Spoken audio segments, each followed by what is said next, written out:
Bihar police अब हो चुकी है हाईटेक, यानी आधुनिक तकनीक से लैस। इसके क्या फ़ायदे होंगे और इतना सब कुछ होने के बावजूद बिहार सरकार क्यों कठघरे में है, क्यों खड़े हो रहे हैं सवाल, ये आज की इस रिपोर्ट में हम डिकोड करेंगे। आपको बता दें कि बिहार पुलिस को हाईटेक करने की खबर आ रही है कि बिहार पुलिस को अब हाईटेक कर दिया गया है और अब बिहार पुलिस घातक से घातक बम को तलाश करके और उसे डिफ्यूज करने में सक्षम रहेगा। और ये गृह विभाग की मंजूरी दी गई है, लेकिन सवाल ये खड़ा होता है और सरकार इसलिए कटघरे में खड़ा हो रहा है कि जो चीज़, जो तकनीक बिहार पुलिस को आज के 15 वर्ष पहले देना चाहिए था, वो अब क्यों दिया जा रहा है। ठीक है, दिया गया, अच्छी बात है, लेकिन अब क्यों इतना पीछे क्यों चल रहा है बिहार? पूरे भारत में बिहार इतना पीछे क्यों है? आपको याद दिला दे कि 15 वर्ष पहले बिहार में इस तरह की घटनाएं घटती थी कि पुलिस के पूरे गाड़ी को उड़ा दिया गया, कई पुलिस वाले शहीद हो गए। और ये काम मार्क्सवादी नक्सलवादी संगठन जो होता था उस समय बिहार में।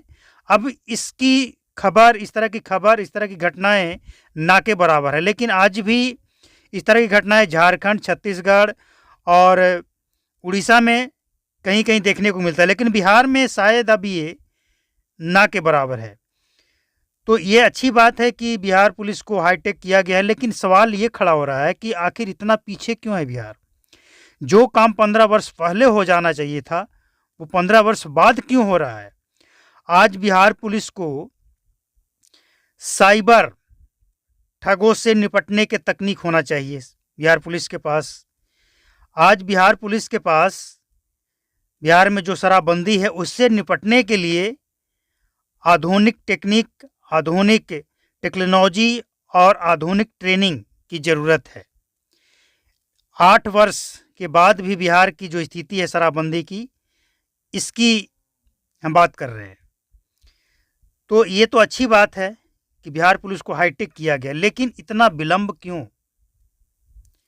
अब ये हाईटेक में क्या है इसको भी जान लीजिए, नहीं तो आप समझेंगे कि जो हाईटेक हुआ उसके बारे में कुछ ज़्यादा बातें नहीं हुई।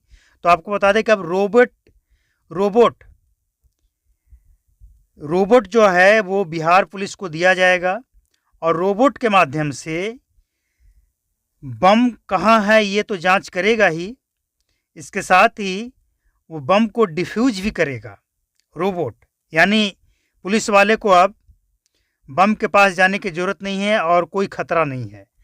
अब कहीं भी अगर ज़मीन के अंदर है या फिर किसी भी तरह से मार्क्सवादी नक्सलवादी जो संगठन है वो अगर चाहे कि बिहार पुलिस को नुकसान पहुंचा दे, तो अब संभव नहीं है।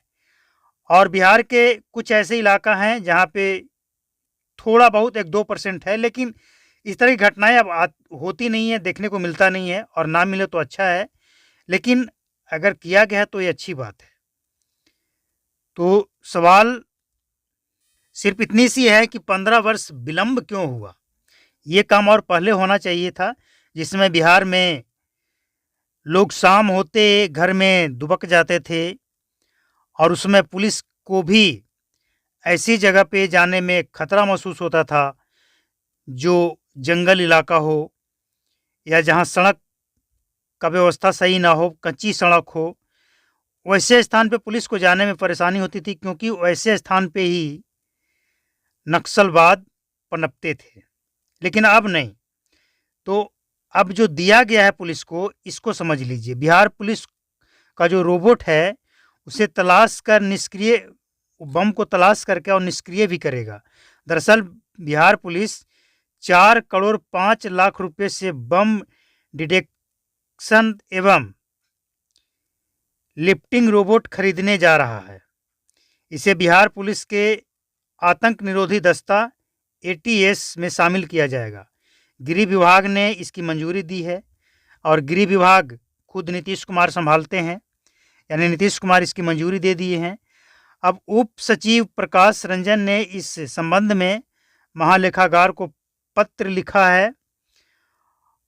अब तक बम की सूचना पर डॉग स्क्वाड और मेटल डिटेक्टर से तलाश की जाती थी और अब बम मिलने पर निष्क्रिय करने के लिए ये रोबोट को भेजा जाएगा। तो अब आप समझ लीजिए कि जिस सुरक्षित स्थान तक ले जाना बेहद कठिन होता था पहले, लेकिन अब ये आसान होगा। अब रोबोट जो है वो सिर्फ बम की तलाश करेगा, इतना ही नहीं बल्कि उसे उठाकर सुरक्षित स्थान तक ले जाएगा। इससे जान माल का खतरा नहीं रहेगा। और इसके अलावे एटीएस को 2 बम सूट भी दिए गए हैं या दिए जाएंगे खरीदने के बाद।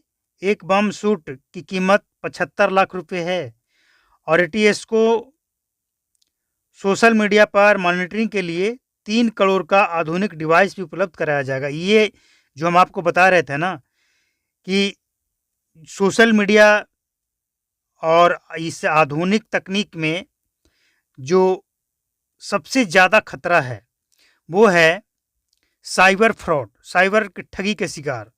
तो इससे निपटने के लिए जो ये दिया जा रहा है आधुनिक डिवाइस, ये सही है।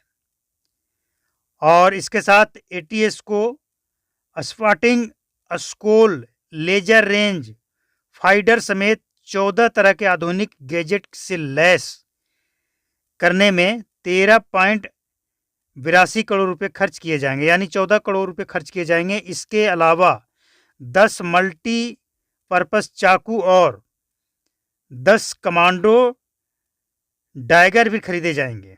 एक मल्टीपर्पस चाकू की कीमत 50,000 और कमांडो डैगर की कीमत 25,000 है। इस तरह से 20 चाकू व डैगर खरीदकर 7.5 लाख रुपए खर्च होंगे।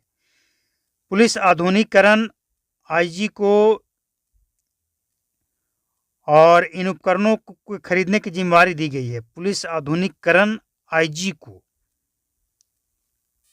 और इसी में बताया जा रहा है कि पहले जब कहीं भी बम होने की सूचना मिलती थी तो मीठापुर थाना के 3 कोठिया मोहल्ला में एक बार बम मिले थे और इसके निष्क्रिय करने के लिए पटना से एटीएस के बम दस्ते को बुलाना पड़ा था। यानी बिहार में ये जो बम दस्ते के टीम है वो पटना में है। कहीं भी बिहार में अगर घटना हुई तो पटना से वो टीम जाती थी और अब ये इस तरह की समस्या नहीं होगी। और इतना ही नहीं, बिहार पुलिस को नाइट विजन, यानी रात में अगर अभियान चलाना है तो नाइट विजन डिवाइस भी दिया जाएगा, जिससे बिहार पुलिस और आधुनिक तकनीक से लैस होगा। तो इस तरह से बिहार पुलिस को आधुनिक तकनीक से लैस करने का प्लान है, जो अच्छी बात है। लेकिन इतना विलंब क्यों, सवाल ये है।